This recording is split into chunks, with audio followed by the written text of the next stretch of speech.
Hi, I'm Dr. Mohan Thomas. This video was prompted by a recent death of a patient that was undergoing hair transplantation under local anesthesia. People make a choice of a local anesthetic thinking it's safer than general anesthesia, and for the most part, it is. However, there are certain things you need to know, and my attempt would be to educate you and tell you what can possibly go wrong with a local anesthetic and how does it work. First of all, when you add epinephrine, which is a substance, a chemical, in concentration between 1 to 50,000 to 1 to 400,000, what happens is it prolongs the effect of the local anesthetic, number one.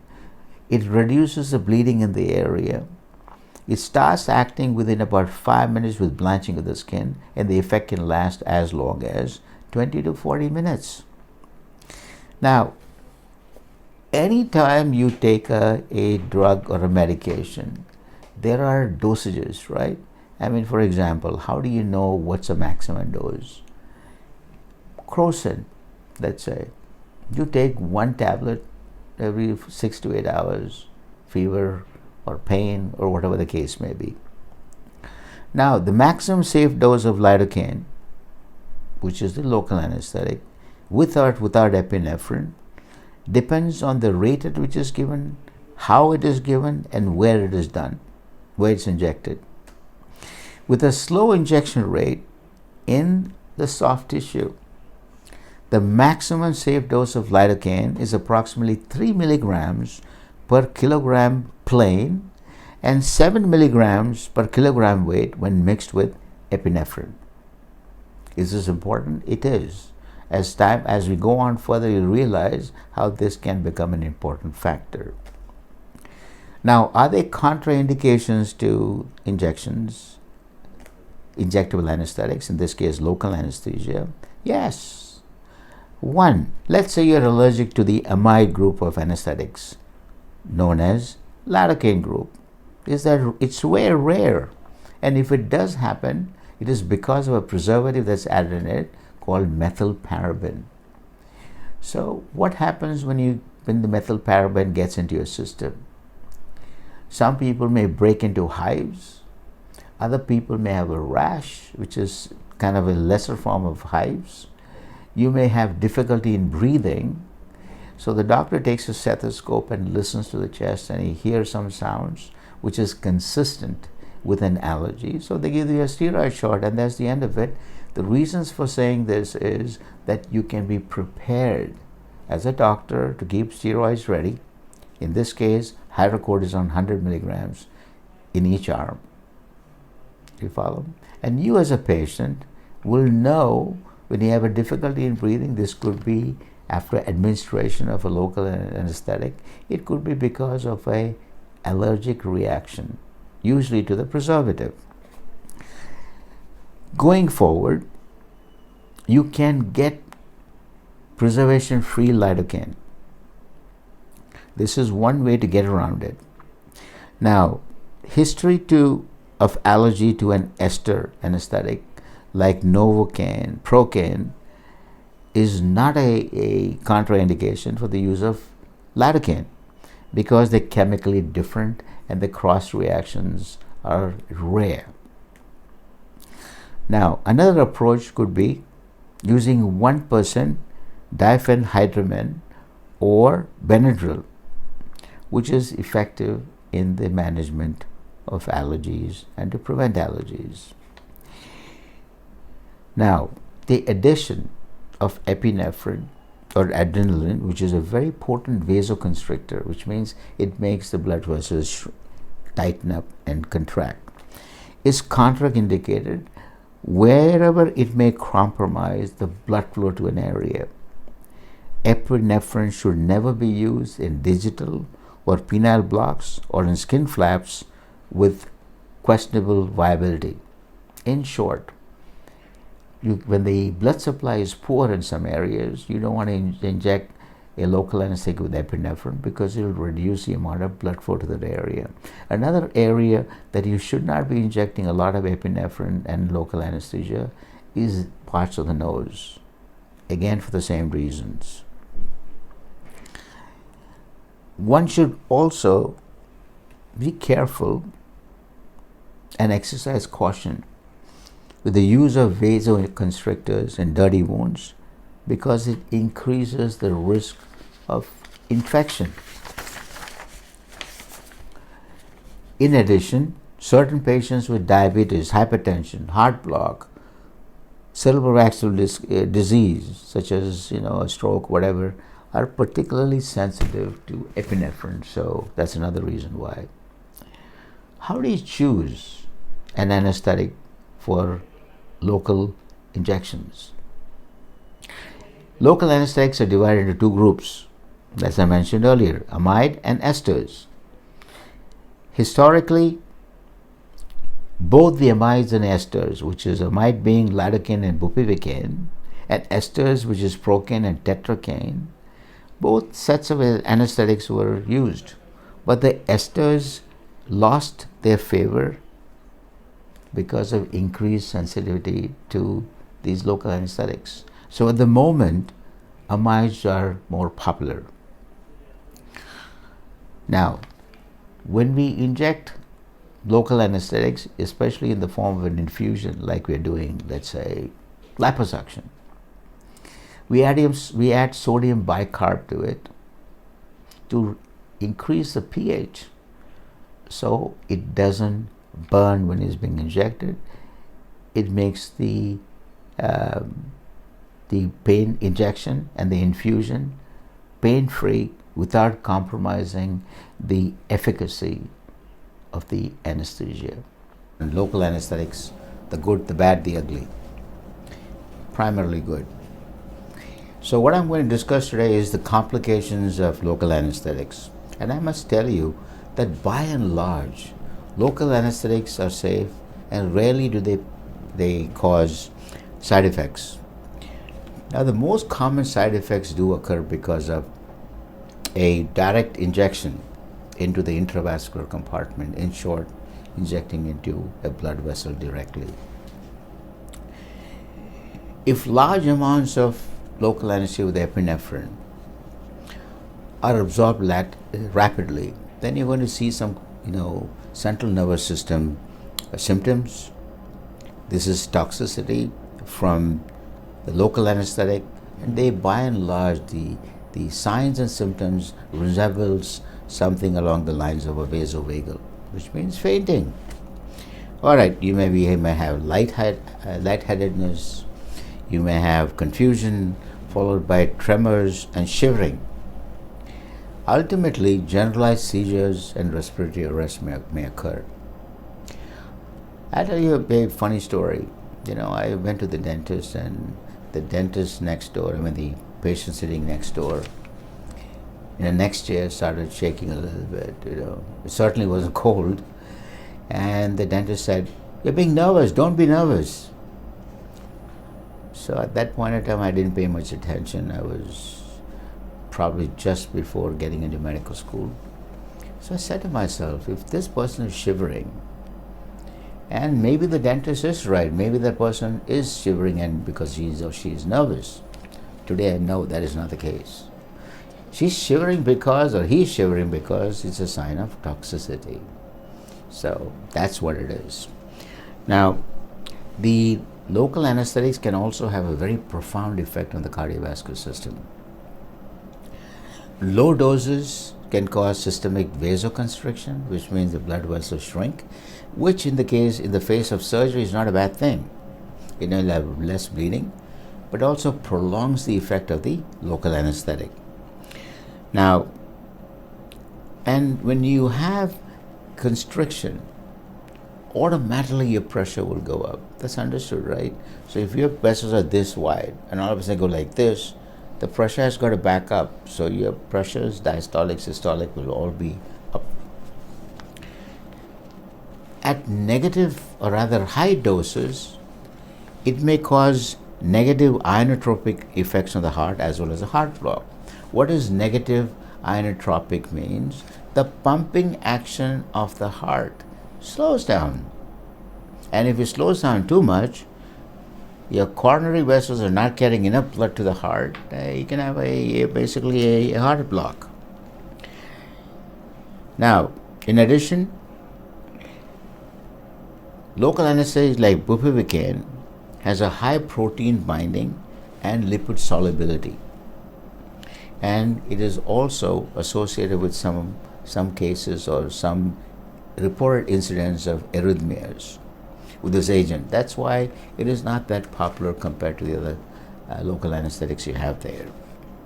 So if we again go back and look at the symptoms of local anesthetic toxicity, early neurological symptoms include circumoral or tongue numbness. Circumoral means right around the mouth. There's a tingling sensation in the tongue. And if a patient was to report that, the doctor might say, without thinking much, well, the local anesthetic is getting effective or is now working. That is not the case. You can also have metallic taste in your mouth because of the toxicity. Lightheadedness, dizziness. You can have visual and auditory disturbances as well. Difficulty in focusing your eyes. Tinnitus is that that weird feeling, buzzing feeling in the ear. You may be slightly disoriented. That's part of fainting, right? So you can have drowsiness. The severe respiratory and cardiovascular symptoms include hypotension, that means your pressure comes down, arrhythmia, irregular heartbeats, bradycardia, which means your heart rate goes down. If it goes down too low, obviously there'll come a point where arrhythmias or irregular heartbeats will start, and that leads to a whole cascade of very bad things to look forward to. Cardiac arrest, obviously, if you keep on reducing the flow of blood to your heart, sooner or later the heart is going to say, you know what, no fuel, I'm not pumping. So that's a cardiac arrest. Respiratory arrest can occur also. These are all interconnected. You see, one fails, the other fails. So there's a whole cascade of events that goes down in a domino way, and it's very bad. So how do you manage the complications? Obviously, the first thing you will do is to stop the injection. Monitor the vital signs, blood pressure, pulse rate, saturation rate. Obviously, if you call a doctor somewhere, the first thing they want to ask you is, say, what's the blood pressure of the patient? What is the pulse of the patient? So they can give you some advice over the phone. Calling for help is very important. You must have a plan in place when something goes wrong, a medical emergency, which is the nearest doctor? What's his number? It should all be ready. So your staff goes to work, calls the doctor, see if he can come over, get some advice, and somebody's calling an ambulance. One of the best things that you can do, it's a no-brainer, and the easiest thing to do is to administer oxygen via mask or a nasal cannula. Either ways will work. Oxygen is the fountain of life, so you can never go wrong with administration of oxygen. It's always a good idea, if you're trained to do so, start an IV line. That's known as an access in medicine. If you have access to the vascular system of the patient, you can administer drugs very easily and very quickly. Fantastic idea. Now, if your BP is coming down, one of the most common things we suggest or people do is something known as a fluid challenge.